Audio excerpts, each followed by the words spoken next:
Welcome to this session on funding employment services to create sustainable employment opportunities for persons with disabilities. I should note that the panel for this session has been pre-recorded, so there will be a live Q&A session after we play the recording. I'm going to first turn things over to the moderator for the panel, for the recorded panel, Rebecca Gewirtz, because Rebecca is going to be providing a few introductory remarks, and then we'll play the recording, and then we'll have our live Q&A. Over to you, Rebecca. Thank you. And welcome to our session on funding employment services to create sustainable employment opportunities for people with disabilities. My name is Rebecca Gewirtz, and I'm an occupational therapist and associate professor in the School of Rehabilitation Science at McMaster University, and I'm pleased to moderate today's session. So today we're going to be talking about services and supports provided by third parties to employers seeking to fill jobs and to persons with disabilities seeking employment. Specifically, we will consider the impact of the incentives created by funding programs for employment services for people with disabilities. This work is based on a study that I have been working on along with Emil Tompa, Emma Irvin, Dan Samash, Heather Johnson, and Kathy Pedyeva, and our community partners, including service providers such as CCRW and employers, all through a partnership development grant funded by SHRC. The initial stages of this work were also funded by the Ontario government through an Ontario Human Capital Research Innovation Fund, which is administered by the Ontario Ministry of Training Colleges and Universities. So we have assembled a panel of people who will share diverse perspectives, research, service provider, employer, from Ontario, Nova Scotia, and the Yukon. The pre-recording will give everyone an opportunity to share their perspective, and then we will have some opportunity for further discussion and Q&A during in a live format that follows. So without further ado, I'm going to suggest we play the video. Hi, everyone. So my name is Dan Samash. I'm a researcher. I'm a postdoc at the University of Toronto. A lot of my work focuses on questions of disability and career advancement, things like career success and accessing leadership positions. And what I'll talk about today is some research that I've been working on, along with Rebecca as well, relating to employment services and especially the funding of employment services and giving kind of policy guidance on how to fund those services. We went across Canada talking to experts from various kind of positions, service providers, employers, and workers as well, to build an understanding of what some funding barriers are, and as well what some solutions are to those barriers so that service providers can do the great work that they do and do it efficiently and effectively. So just to start really, really briefly, some of the barriers, there are varied barriers, but some of them include things like constraining funding with a short-term focus, a wage subsidy focus, funding that doesn't necessarily support the specific needs of job seekers, things like competition among service providers, things like limited communication between service providers and funders that can create situations where there's misunderstanding, and as well things like inaccessible transportation for workers who have jobs but perhaps can't afford transport, getting a bus token and this sort of thing. So one of the things we did with our research was build up some principles on how to fund employment services. And there are three principles that we kind of discussed and explored with the people who we interviewed. They are kind of summarized as 3 C's, the 3 C's of funding employment services. The first one is an umbrella for the other 2, and that is that the funding of services needs to be customizable. So service providers require flexibility to tailor services because ultimately they have a unique individual and a unique employer who they're working with. And service providers need to be able to vary what they provide and what they provide in terms of support, depending on who those two parties are. And then when we look kind of under that umbrella, there's two ways broadly to be flexible or customizable. The first is that funding needs to kind of respect and be understanding of context. So everyone has a different context and background, right? When we're talking about employers, some large multinationals have massive HR departments, whereas smaller employers might not have an HR department at all. They're going to require different services based on those kind of points of variance.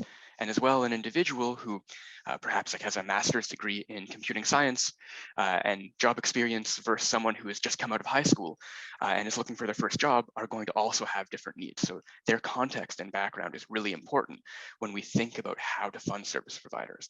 And then the last point there, our last C, from customizable to contextualize, is that service provision funding needs to be comprehensive. So a lot of funding envelopes now focus on the short term. They might focus on recruitment and only recruitment, but in reality, employment is really a journey. There are stages to employment, from recruitment to onboarding to maintenance to advancement, all these sorts of things. And every person requires different amounts of help or different amounts of support depending on where they're coming from. So the last point there is that funding needs to be comprehensive and kind of go across that whole timeline. And so that's where I'll leave the introduction to the research for now. So just a little bit about who I am and my background in the field. I worked as the manager of employment services for Community Living Sarnia-Lambton for 26 years. We served anyone that has a disability. However, the majority of the folks that we served were people that had a developmental disability, people on the autism spectrum, or people that had a serious mental illness. I've also worked for the Ontario Disability Employment Network as a diversity and inclusion specialist, and I'm currently providing support to agencies across Ontario that are navigating the new employment services transformation. And I have to start by saying that over my 26 years working at Community Living, we did a lot of experimentation within our services with wage subsidies, but we decided to avoid wage subsidies, and because of a number of reasons that I'm going to talk about. First off, we learned that employers and managers didn't provide the same level of internal investment. In many cases, our staff ended up providing a lot more coaching or clinical supports versus assigning their own staff, the business's own staff, to train the employee, which is something that they would normally do when someone starts on the job. So it really was a hindrance in terms of our resources and also facilitating natural supports in the workplace. As well, there's also the value proposition. And we found that there's a perception that if you pay for something that's discounted, that often it's not worth as much. And businesses also told us that they preferred to do business with us because we weren't really pushing wage incentives on them like some of the other agencies in the area that they were working with. Many didn't like the extra administration that went along with the wage incentives, and many found that they had to get approvals on paperwork from regional or corporate head offices with some of the larger employers. So it's something that they just didn't want to mess with. And we also found that it tended to create a revolving door syndrome, and that most service providers don't spend the time needed to get to know their job seekers, which resulted in bad job matches. And many service providers don't have the adequate clinical supports, the accommodation supports, or the job coaching that might be needed. And as a result of not spending that time on the front end to really get to know people and then putting them into jobs really quickly by using a wage incentive as a marketing tool, there were a lot of people that ended up losing their jobs after the wage subsidy would run out, which then created that revolving door syndrome, and found that there were a lot of folks that after entering the workforce and having a couple of bad experiences and a couple of job losses, chose to simply drop out of the workforce. We saw that as very counterproductive. And not just our own services, but employment service providers across the country will talk about the pressure placed upon them by their managers to spend wage incentive budgets, even if they believe they're counterproductive. So I've been very fortunate that over my career, I've had an opportunity to do a lot of training with employment service providers, and I've trained in excess of 1,000 service providers, not just in Ontario, but in some other provinces across the country. So with those wage incentives like Canada Job Grant, Ontario Job Grant, there's too much focus that's placed on spending budgets and hitting job numbers without consideration being given to job quality. And a disproportionate number of people end up in quick service sector jobs like retail and restaurants that typically provide part-time hours and no benefits, because they're the quick and easy jobs, very easy to get, and it can take much more time to develop relationships with organizations and sectors that provide opportunities for higher wages and benefits. So examples could be municipalities, manufacturing, food processing, the tech sector, federal government jobs, and something that many service providers don't have the time, simply again, to develop those relationships, because they have to get in and they have to hit those targets and they have to spend those budgets. And if I can go on and maybe talk about funding that I've found that worked well in helping us in particular when I was at Community Living Sarnia in accessing jobs for people. First of all, I have to start by saying it's critical for funding to be earmarked for student employment by federal and provincial governments. A groundbreaking study that came out of the United States in 2013 said the #1 indicator of successful workforce attachment for students with a disability was whether or not they had a paid job while in school. And that's something that we saw in Sarnia that really played out. Those students that had those kinds of experiences versus those students that left the school system when they were 18, 21, or left college that didn't have those experiences.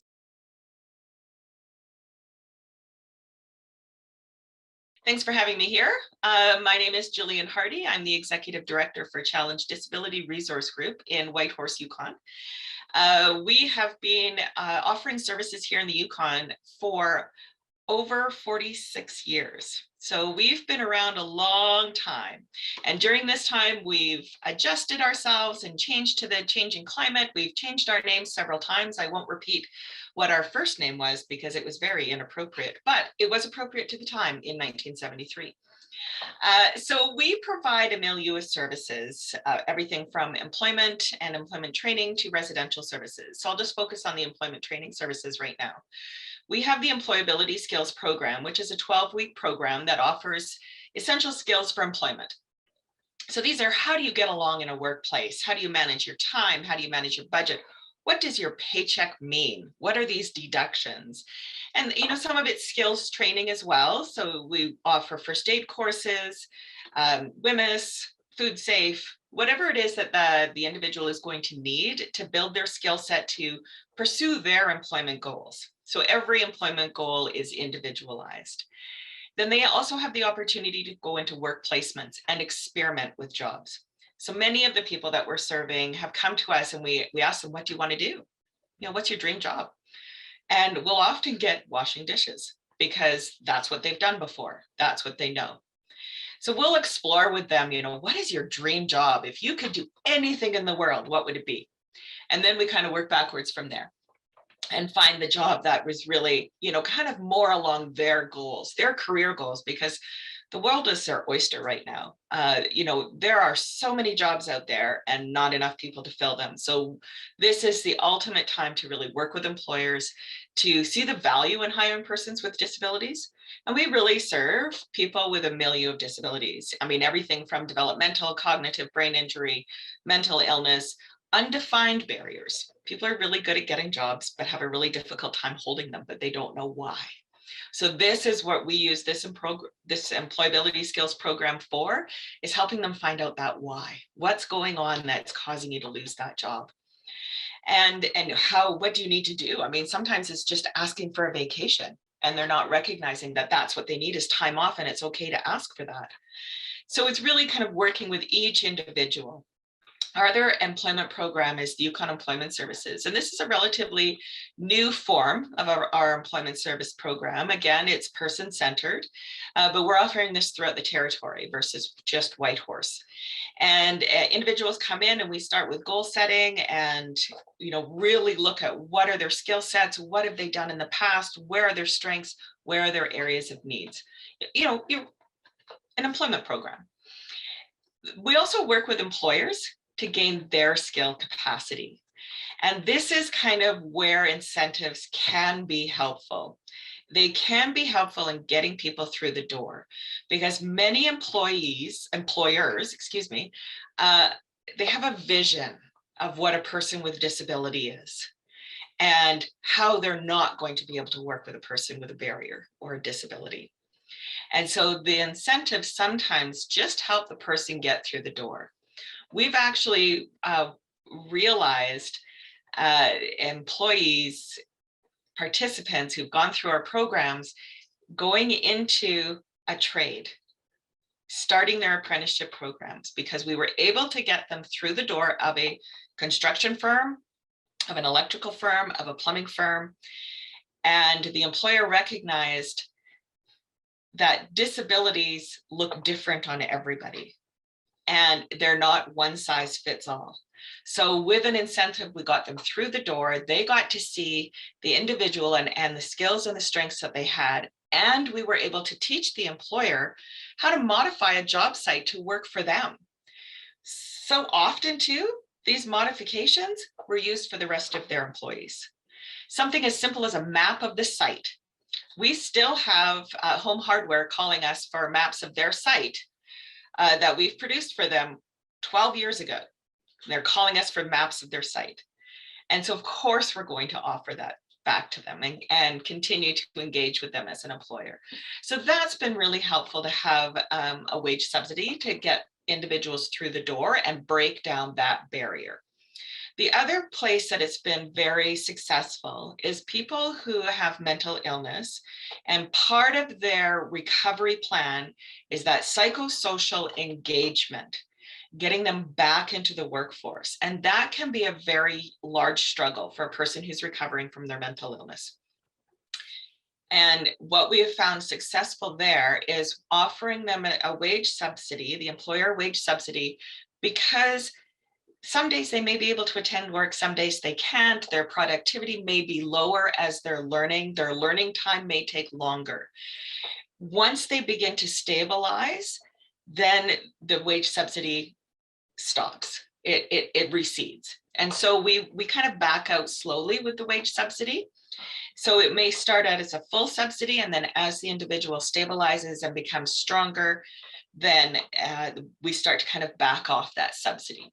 We've provided educational components as well for our employers, where we've actually brought them in for workshops and taught them what is simple to us, communication skills, conflict management skills, where they've walked away and gone, oh, I thought this was going to be a fluffy little workshop, and I'm wasting my time, especially when you're thinking about trades. And they walk down there like, I could take this information home to my marriage. I can take this home to my relationship. And I said, this is not just used in a workplace. It can be used outside of a workplace. This is communication across the board. How do we communicate? And so the successful piece of employer incentives with wage subsidies is getting people through the door, recognizing their value. On the flip side, not recognizing their value. And it's really up to us as service providers to really work with the employer to recognize the value of diversity in their workplace.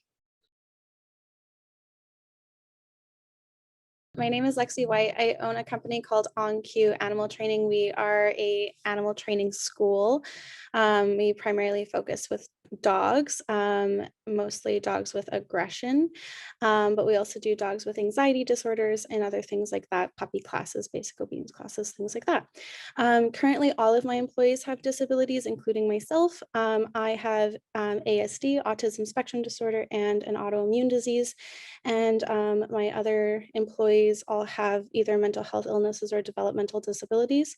I personally don't go out looking for people with disabilities per se, but they always happen to fall in my lap. And I always love working with people with disabilities because I find that they have a very unique perspective that maybe I myself didn't have before. When it comes to subsidies, I used a YWCA program to hire one of my staff members quite a while ago in a doggy daycare that I used to own. And I really liked that program because it definitely got her through the door. We probably wouldn't have hired her if we didn't have that subsidy program, not because we didn't value her, but because we honestly she didn't apply. And if other people had applied and had a better resume or seemed more competent, then they probably would have got the job over her, unfortunately. One area that I find that the government is kind of failing us is, like everyone has kind of said, education. So let's say I hire somebody with a severe anxiety disorder. I need to know how to calm them down from a panic attack if that were to happen. And I personally know how to do things like that because I personally have taken programs for myself, which is why it's so unique for me. But when it comes to other employers, that's not necessarily the case. Same with autism spectrum disorder. I had a job shadowing program in Nova Scotia here. A man came and he was working in the doggy daycare, and it was actually me who said, he should bring noise canceling headphones, he should bring sunglasses, he should bring all these different things to help him with the job. And even the program wasn't even aware of these accommodations that he would likely need in that program.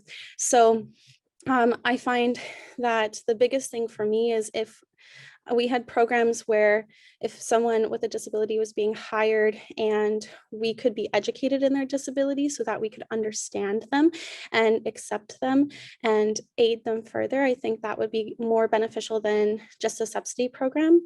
But I also did find the subsidy program helped because my employee who went through that subsidy program, she needed a lot of support and a lot more training, and she couldn't necessarily do the job right away, whereas most people could jump into the job and start pretty much on their first day.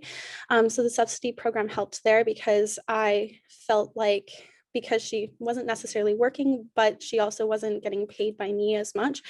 So I felt like it was a little bit more fair to the employer because I was able to train her a little bit more and focus on her a little bit more without feeling like I should have hired somebody else that I didn't need to train as much. But yeah, I think like the biggest thing for me is education. I need to know how to support my employees, especially if they have a condition that I don't understand fully. I find with physical conditions, it's a little bit easier to understand, like, this person needs a wheelchair or this person needs braces on or this kind of thing. But when it comes to the developmental or mental health disabilities, it can be very, very complex, and the person's supports might be very, very complex. And I don't think most employers, if any at all, are trained on how to help someone in those situations. Like I said, with autism spectrum disorder, if someone becomes overwhelmed or if they are overstimulated, what do you do? Because it's different than if someone has anxiety and they become overwhelmed or overstimulated. It's different than if they have cerebral palsy or all these other conditions that someone may have. Everybody is unique. And I feel like if we had a support worker for each person that would be able to come in and show us, like, hey, this is what you should do in this situation. These are this person's issues that may arise, and this is how we want you to handle them, and this is how you appropriately handle them. I think that would be quite beneficial to all employers. I think honestly all employers need training. I would really love if government programs kind of required a government training for people who are hiring employees, even if it's just like a weekend workshop where you learn how to help employees with a disability and understand that they are capable. Like I said, I have my own disability, I found it really challenging to be in the workforce myself. I had a service dog, and most people did not want to hire me because I had a service dog. I also commonly went into anaphylactic shock, and that would happen every few days. And my employees were scared about what would happen if that occurred in while I was working, and would they be liable and all these other things. So I have a very interesting perspective because I'm also disabled, but I think that's also a big reason why I hire most people with disabilities, is because I want to give them a chance, because I know that they're fully capable, because I'm fully capable. And as long as they have the correct supports, they can do anything. Anyone can do anything, as long as the supports are put in place. So I think we need to focus on how are we going to support these people once they get into the workplace, as well as helping them get through the door. Thank you very much.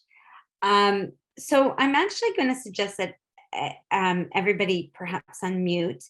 And I'm not sure if anybody had questions for each other. There was some pretty diverse perspectives shared. I mean, I have some questions, but I'll leave it to you guys first. If there's anything you want to ask or put out there. There is something that came up from what you were saying, and it's more for the service providers, but anyone who's interested in sharing. In our research, a lot of what we would find is that there's a very strong focus often on tooling up the individual, and not as much on the skill development of employers, or just any kind of issue on the employer side. And that is changing now to some degree. And there are lots of ideas of, like supporting employer champions like Lexi, because it can be very different when you hear something from your own community as an employer versus hearing it from a service provider or hearing it from a funder or a researcher. Because Lexi, you have experience that the rest of us don't necessarily have. And one of the things that we heard from a lot of service providers is that the time, effort, and skill it takes to build relationships with employers is quite immense often.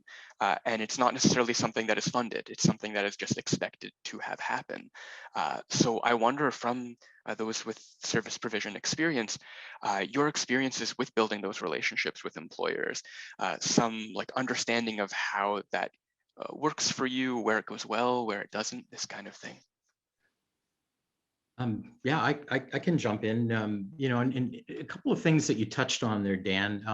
First of all, I think, when you think about using business champions, that's something that we started doing a lot of here in Ontario, is developing a business champion network. And, many local people that are part of that network, like Mayor Mike Bradley from Sarnia, that's been all around the country talking to other mayors about hiring people with a disability within their municipalities. And I could go on from there, talking about business champions and who we've got. But, I think that's where I really learned a lot, is from the Business Champion Network. When I think about when I started out in the field, I started out by talking to business people about being an equal opportunity employer. I talked to them about being reflective of the community in which they operated, that kind of language. And, I found that I wasn't that successful. I found that although I did get jobs, I might get one job within a business, and quite often it was almost like a token job that I would get in a business.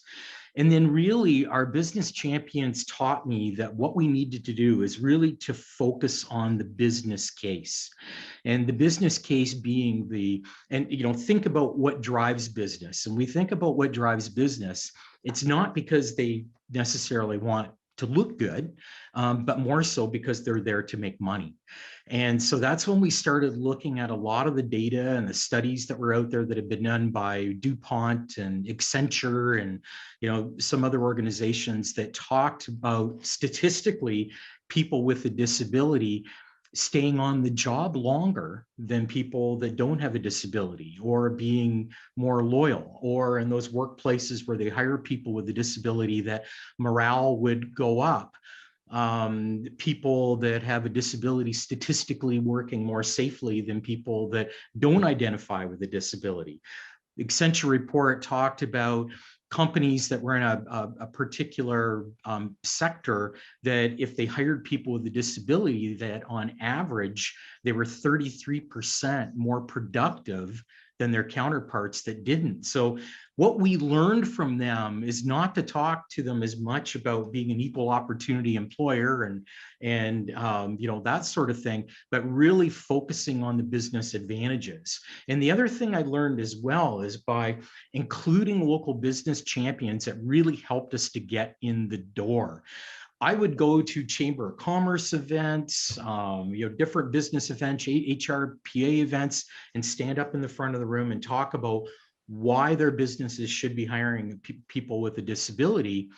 And people really didn't listen to me because I had skin in the game, right? But if I had someone that came that was an HR manager that stood up in front of the HRPA that talked about people that they hired that have a disability and how it's helped their company to profit, it's a completely different message. So it's that business to business marketing. So I think that's one thing that's really, really important. And I think the other thing as well that I wanted to touch on is that I would quite often run into businesses. I'll give you a good example. Our Chamber of Commerce locally, it's a very large chamber, believe it or not, for a county of 126,000. We have 1,100 members. And so we have a big event every year where all the chamber members come in and they set up booths and they show off their wares. And you get to meet other people in the room that are business folks. And all of the employment services are there. And what I would find is that business folks would go from booth to booth to booth, and they would talk to each employment service provider to find out what they could offer them. And so when they would go to the other 3 employment service providers, and they would talk to them about, well, I can provide you this incentive and that wage incentive. And then they would come to us and they would say to us, listen, I was just there, and there. What can you offer us in terms of wage incentives? And then even though we did have wage incentives available, we would say, well, we don't need to. And then as soon as you would say that, you'd really grab their attention the minute you'd say that we don't need to offer wage incentives. And then the thing that we would talk about is the fact that we had this employment discovery workshop that sounds very similar to what Jillian is doing with the folks in the Yukon with her services, where we really work on people getting to know themselves and to work on those employability skills and to make better job matches. And then we could talk about all of the businesses that use our services and the fact that they would come back again and again and again and again. And the reason they would come back to us again and again is because 2 reasons. We were able to give them the best job match, but then also touching on what Lexi was talking about, we also made sure that we provided really good supports in the workplace. One thing we do is disability awareness and confidence training, something that we do with hiring managers and senior managers. And then we have a second piece that we can do with the frontline staff as well. But then we also make sure that we're there so that we can provide those clinical supports and those accommodation supports when they're needed. Yeah, I really echo what you say there, Bob. It really is very important to provide those supports to the employers and to the team as well, right? That's where we found the most success, is building those relationships, the big R. Very, very important that the employers know that you're only a phone call away. Mm-hmm. You'll be there when they need you. And oftentimes we have employers calling for people that aren't their clients or our clients that aren't connected, but I'm running into this problem. I have this issue. How do I manage this? It's almost like you're a mini HR, but your focus is on disability. And so our funding is actually opened up so that we can actually do that, where it doesn't have to be connected to a client. Now the employer can come to us, say, we're having this struggle. What are some of the accommodations? What does a barrier-free workplace look like? People are coming to us to design buildings to make sure that it's barrier-free. And it's really being able to work with the employers, developing those relationships. I think that is one of the really key areas, is that relationship of trust, where they feel confident to come and say, I'm having an issue and I don't know how to handle this, where they don't feel like they're dumb. And it's really important, right? people don't ask questions because they don't want to look dumb. And so we want to be able to create that environment where they feel confident to be able to ask those questions and get the support that they need as well.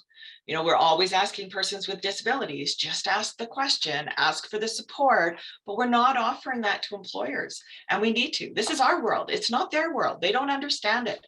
And we're here to educate you and help build you up and build your confidence as well. Thank you so much. So it's some of the takeaways are the importance of building that disability confidence and providing that global support. And I'm just wondering, Jillian, you talked about that your funding has opened up. Is that what funding opportunity was that a federal funding opportunity or was that a local funding? Local, it's territorial through the Department of Education. And so they obviously get their funding federally. And so really we have a very progressive labor market division of our Department of Education. And we went to them and said, we really need to be able to work with employers. We need to be able to spend time with them outside of being connected to a client. We need to be able to educate them. We need to be able to build their disability awareness. We need to be able to develop those relationships and encourage that connection. You know, that's something that Bob spoke about as well, that I want to kind of highlight as well, is that the importance of that employer connection. So many employers have come to us because of our connection to somebody else. Right. So we're in the process of developing affordable housing, a 6-story apartment building. And one of our contractual requirements is that they work with us to hire laborers. And this is how 2 people got into the trades. And from that, their subcontractors have come to us and said, hey, can we get a drywall laborer? I need to apprentice a drywaller. I need to apprentice an electrician. I need to apprentice. And so this is opening up the job market and the labor market for persons with varying disabilities. And one of the other conversations we had with employers is, you've already hired people with disabilities. You just didn't know it. Mm-hmm. So let's build that awareness. Let's build your capacity. Let's stop that turnover that's happening. So that person that maybe has an addiction, who after 6 months of solid employment, you're seeing something happen and you think that they might be falling back into their addiction. Call us. We'll get right back into it with you and with them and help you both so that you keep your employee and that person is receiving the services that they need to manage their addiction. Thank you so much. I'm aware of the time, so we probably do need to wrap up. I'm happy to see all the synergies and discussion. And I think that the funding question was important because it does highlight another point that comes back to the research that Dan had shared around the flexibility and capacity to customize, right? And that importance. And again, I think it's also important to note that the issue isn't making or skilling up employers to be experts on every disability, but rather having the resources they can so they have that confidence. I think that's also really important. Okay, I guess that completes the recording. And thank you to Rebecca and the entire panel for a great set of presentations. And thanks again to our audience for coming back to us after the technical problem that we had was resolved. Now, as you may know, at this point we had scheduled a so-called networking session, but it's the same virtual room. So it flows on naturally from this session. And given the delay that we had in starting this session, I thought we could begin with the regular Q&A. That is, if people have any questions for the panelists, any of the panelists, if you could type those questions in the Q&A box or in the chat box. And then I think, Rebecca, you were going to moderate that. I think we may have had one already in the chat box. Yeah, Yes, I'll read the comment here from Leslie Dunn, who put a comment in the Q&A sharing their experience in Halifax, Nova Scotia, where they have pushed for the deconstruction of the hiring system to fill labor market shortages, commenting on the fact that they have a vibrant untapped labor force. So it sounds like Leslie volunteers as a connector between the employer and the employment service provider who has potential applicants for jobs. They have been helping all parties have successful hiring experience. Since the end of June, connected 70 such people to the labor market in a variety of industries, focusing on that relationship that we've been talking about in the panel. Jobs were full-time, paid above minimum wage, came with benefits and opportunity for advancement, and that employers now reach out directly to Leslie. So really interesting comments, and congratulations on your success. And thank you for sharing. I'm not sure if people have any questions there. And then Mary Beth, building on that, has commented that some of the services that I think Leslie has described sounds a lot like the IPS model, or the individual placement and support model.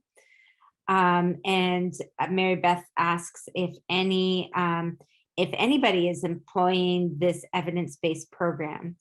And IPS was developed specifically for people with mental illness, is my understanding.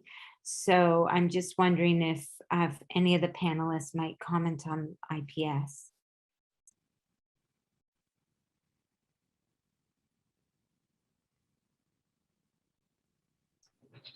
So I think, IPS, it's an informal process that we use at Challenge.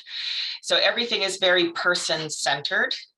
So people identify what their employment goals are, and then we work forward with them to develop employment opportunities, whether we're working with employers directly or working to develop their skills outside of that, outside of employment, to just build their skill capacity.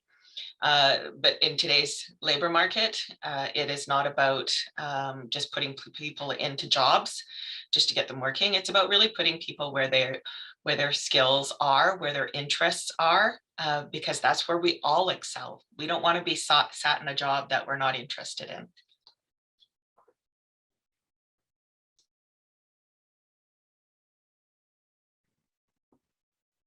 Thank you. And a question now for Lexi. So the question is, how are you able to assist disabled clients to participate in your service dog program when they do not have technology to join a course? Not sure if you want to comment on that. Can we ask like what type of technology they're specifically talking about? So with my service dog programs, we don't really use much technology per se. People come to my school and they work hands-on, and how I support those, it's very different per person. So currently I'm working with a few people, mostly mental health, and a lot of it's just going slow, taking our time, being patient with them, and just understanding that they need a lot more supports than the average person. If someone is blind, like I said, it's just different per person. For example, I was working with a person with cerebral palsy who was in a wheelchair and had very little mobility. She could kind of move her arms a little bit, but she couldn't move her hands. I use something called clicker training, which is where you have to click a box that makes a sound, and she couldn't physically do that. She couldn't move her hands. So what we did was we put treats on this tray on her wheelchair, and because she could kind of do like a swiping motion, and we got a bell, like a front desk bell. And so when the dog would do something correct, she would hit the bell with her hand, and then she would swipe a treat off the tray on her wheelchair. So each person is extremely different. So it really depends case by case, but you kind of have to get creative sometimes. Thank you. And that creativity it sounds really important and something that you're doing very well, actually. Mary Beth, I see your second follow-up comment about IPS. I'm just going to jump to a question for Dan. You mentioned that the research identified 3 best practices on how to fund employment services, and wondering if you could repeat those 3 themes, and then we'll address the other comments. Yeah, of course. And before doing that, I do just want to acknowledge that the research that I was talking about before, and we'll discuss again now, comes from a SSHRC-funded project that Rebecca, our moderator, and Emil Tompa as well are the co-principal investigators on. And so what we came up with in that research, those weren't practices so much as principles for funding. And then we also talked a lot about practices too within that research. So there is going to be a policy briefing document that has a lot of those practices, kind of breaking down the principles into actual action. But the 3 principles were called the 3 C's. And the first one is kind of like an umbrella term for the last 2. So the first C is that funding needs to be customizable. In other words, it needs to be flexible so that service providers can tailor services to individuals seeking jobs and employers. And then underneath that, the kind of way to do that are the next 2 C's, which are that the funding be contextualized. So it consider the background, context, and who kind of the employer and the individual are. So this is kind of the example of a difference between a multinational company and a small to medium-sized enterprise, and someone with 20 years of career experience versus someone just starting their career. That would be the contextualized side.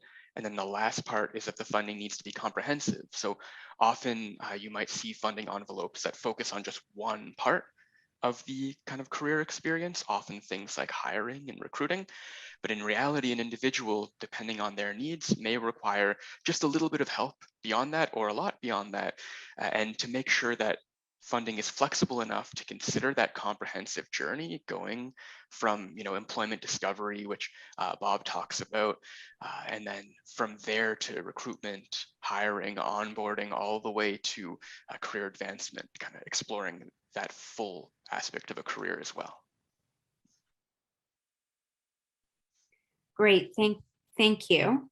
And I'm just going to jump back to our discussion about IPS, and the comment here is that although IPS started with people with severe mental illness or mental health problems, it has been found effective for other conditions as well, and that it follows it actually follows a series of principles. So not really about a quick match, but rather a best match principle. So just some clarification there. So thank you for that, Mary Beth. And then a comment here, again for Lexi, and I think the question is really looking at the accessibility of the programs that you offer, Lexi, for people who don't have online access, for example, online access to banking. Online access to banking, we would just do cash if they needed. When it comes to access to being online, we just do like in person, or I even travel. I've traveled even a few hours out of town to be able to get to certain clients who are limited with their mobility, or they can't drive because of their disability. I will drive to them and help them in that form. But when it comes to online banking, that's not really an issue at all. I've never really struggled with that. And thank you very much, Lexi. There's another question here. I also noticed that some of the presentations were glitching a little bit. So that's a good question that I'll follow up with. It wasn't just Bob's, actually, definitely Bob's, but I also noticed, Lexi, your presentation glitched out a little bit. So we'll see if we can get the full video posted along with the rest of the Q&A. I'll see if that's possible. So thank you for that. Margaret, are there any other questions for the panel? as people are thinking, one thing that I noticed is how the synergies between all the speakers, although we have research, service provider and employer perspectives here, some of the principles that Dan spoke about from the research really did come out in the examples. Really that importance of being creative and customized solutions, and comprehensive, really came out. So I thought it really was a good showcase of those research findings. I'm wondering if we have a few minutes, Ron, does it make sense to open it up if there's anybody, any of the delegates who want to share anything? Yeah, I was indeed just going to suggest that if there's anybody who beyond like a question for a panelist actually has a comment or something they want to share from their personal experience that's relevant to what we've been discussing here, then you could actually raise your hand or let us know in the chat box, and we could make you a panelist so that we can unmute you and you can be heard, and you can even choose to be seen if you like. So if there's anybody who would like to participate in that way, please let us know by raising their hand or letting us know in the chat box. So we'll just take a moment to see. I don't see any hands virtually raised yet. Could I ask Leslie a question if Leslie's still in listening? Leslie had posted a comment about the volunteer role that she's filling in Nova Scotia. I'm actually curious how that's a like, it sounds like you're really filling an important need. And if you could tell us a little bit more about that work that you're doing and how it got started, if you're still there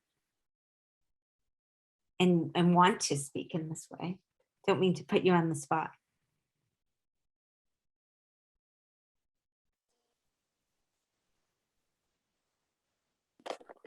Hi, and thank you for the opportunity. It actually really did happen by accident. And I think that my frustration since probably 2012 has been the continual talk about labor shortages. It certainly was amplified during COVID-19. And even prior to that, Future Skills Canada was doing a pan-Canadian tour.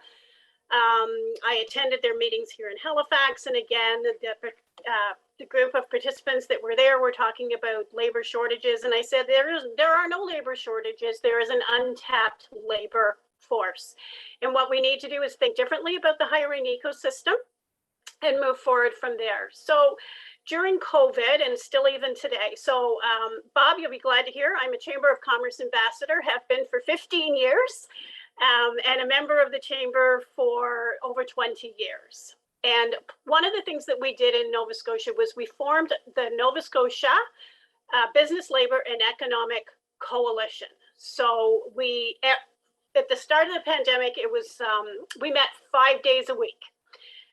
And it wasn't only service providers and business leaders, it was also tri-level of government who were at the meetings talking about how we were going to keep our economy going and fill the jobs. And at every meeting, every time somebody said that they couldn't find people, I said, you're not looking in the right place. You need to work with community. You need to think differently about the hiring ecosystem. You need to move away from your traditional sources and you need to go directly to community. So it took me 18 months, but finally in June, I hit the tipping point and I am doing it as a volunteer. I am a communications and marketing advisor. That's my job. I do teach pre-employability and I have taught it in the past, but that's not my focus right now. So what happened was the president of the Chamber of Commerce finally said to somebody on the call, if you're going to keep talking about labor shortages, you need to speak to Leslie. In the first 60 days of working alongside employers, having them call me, we had 49 people hired. That's $500,000 in new wages into the economy. All those individuals came off income assistance, so it was a $588,000 saving to the Department of Community Services. That's a $1 million value proposition. That's pretty huge. It didn't take long for the employers to realize that this actually works. and it works well. And that if by being a conduit, so the employers contact me, they say, this is what I need. I go through the requirements through the job, and I've asked them to look differently, like to take that line item off that is the education requirement for a high school diploma or a GED. Ages ago, we didn't need that. People learned by watching other people, and we can still continue to do that. I asked them to take off having a criminal record as a barrier. People have criminal records for lots of different reasons. I asked them to think differently about persons with disabilities, because even now, if you look at advertising, and the first thing that anybody is going to reflect on when they hear the word disability is that it's somebody in a wheelchair. There are so many different types of disabilities that just focusing on that just hones in that 1 in 3 bias of what people have when they hear the word disability. And it continues to work great. I am now working through unions, or the kind of the last group that has reached out to me, and they reached out on a Wednesday, said they needed people. And we had by Monday, I think the end total was 28 people who we sent in their direction. So why does it work? It works really well because I think it was Bob who spoke eloquently about the relationship, is that you have an employer who needs an applicant or an employee.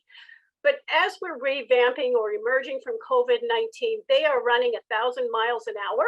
And again, I understand that onboarding piece can be a challenge. So when I have the conversation with the employer, I talk about what supports can we put in place to assist with the onboarding. So if we have somebody whose English is not their first language, we send in interpreters, because the community service provider I'm working with already has the interpreters there. So we're just shifting the interpreter out of the community service provider and into the employer's environment to help with that onboarding process. So Leslie, thank you. I'm going to have to cut you off. I hate doing this just because we're almost out of time, but this is very, very interesting. And just the economic, the preliminary economic, the return on investment that you mentioned, the economic analysis there really suggests how valuable the work that you're doing is for your community, for the employers, for the economy, and for your province. So thank you so much for sharing your experience and the success that you're having, and congratulations on that. I just want to thank our panelists for sharing their insights. And I also want to thank everyone who returned to us. So thank you very much, everyone, and enjoy the rest of the conference.